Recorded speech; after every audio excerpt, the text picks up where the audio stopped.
Sir, I can fix this car's engine. You? You're just a kid. How could you possibly fix this? Robert Mitchell had forgotten what it felt like to be surprised by life. At 58 years old, he had built a powerful empire in commercial real estate. 3 luxury homes, cars worth more than most people's houses, Italian suits tailored in Milan. Success had given him everything, except wonder. Somewhere along the way, it had also made him impatient and cynical. On this particular Tuesday morning in Manhattan, Robert was running late for a meeting that could cost or earn him millions. And then, 3 blocks from his destination, his black Rolls-Royce betrayed him. A deep grinding sound, a sudden jolt, smoke curling gently into the cool autumn air. The car died right there on 5th Avenue. Robert stepped out, frustration written all over his face, phone already pressed to his ear. "I don't care how you do it, Margaret," he snapped at his assistant. "Helicopter someone in if you have to. I need this car fixed in 20 minutes. Nearby, his 3 business associates stood checking watches and phones, men just like him, successful, powerful, and used to solving problems with money. That's when a small voice spoke from behind them. "I can fix this." Robert turned. Standing there was a boy, maybe 12 or 13 years old, small for his age, worn clothes, a shirt too big, jeans frayed at the cuffs, sneakers held together with duct tape. He stood on a small wooden crate, eyes fixed on the open hood of the Rolls-Royce. The men laughed. "Did you hear that?" James said. "The kid thinks he can fix a Rolls-Royce."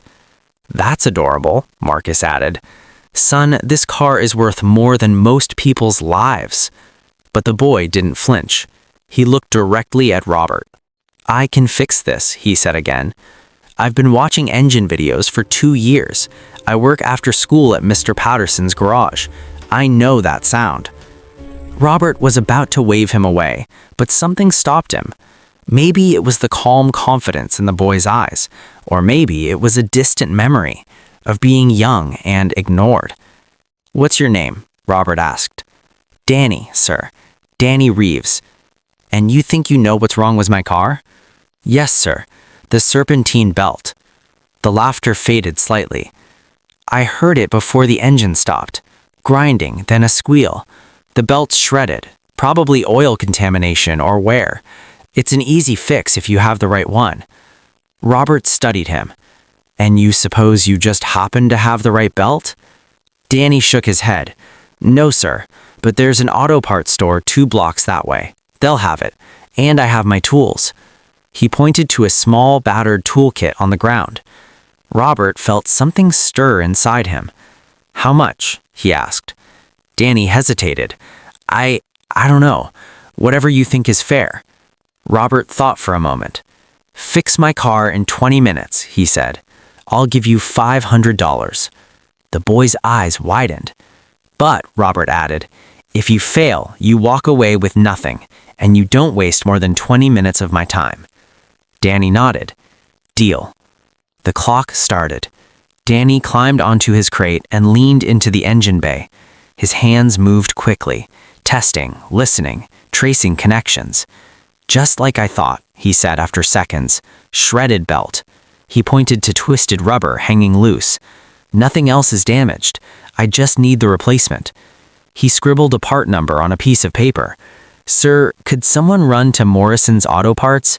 Red building, 2 blocks south. They know me." Robert gestured to James. "Go." While they waited, Danny worked. He carefully removed the damaged belt, explaining every step, not showing off, not talking down, just sharing knowledge. People think luxury cars are complicated, but they're just machines, same principles.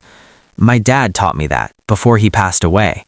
His voice wavered, but his hands didn't stop. "Every machine tells you what's wrong," Danny continued. "You just have to listen." Robert felt something unfamiliar. Humility. James returned 8 minutes later with the belt. Danny thanked him politely and got to work, threading, aligning, adjusting tension. At one point, he paused, closed his eyes, made a tiny adjustment.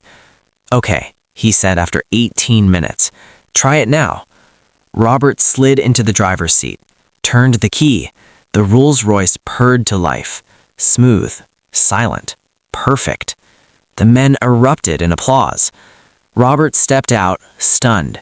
He pulled out $500 and handed it to Danny. His hands trembled. "Thank you, sir," he whispered. "This will help my mom with rent." "Wait," Robert said.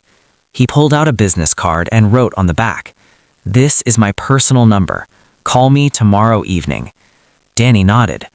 "Do you know why I'm giving you this?" "No, sir." "Because I spent 30 years building success and forgot what real value looks like." "You have skill," Robert continued, "and humility. Together, they're worth more than this car." "My father was a mechanic," Robert said quietly. "I spent my life trying to leave that world behind. Today, you reminded me, honest work is the highest form of success. When you call me, we'll talk about your future, school, opportunities. And your mother," I added firmly, "will be taken care of." Danny couldn't speak. Robert pulled him into a brief embrace. "Thank you," he whispered. "You fixed more than my car today." Years later, Robert watched Danny walk across a graduation stage, full scholarship to MIT. His wife squeezed his hand. "You changed his life." Robert smiled through tears. "No," he said, "he changed mine." Because sometimes the smallest voices carry the greatest wisdom, and sometimes "I can fix this" means more than anyone could imagine.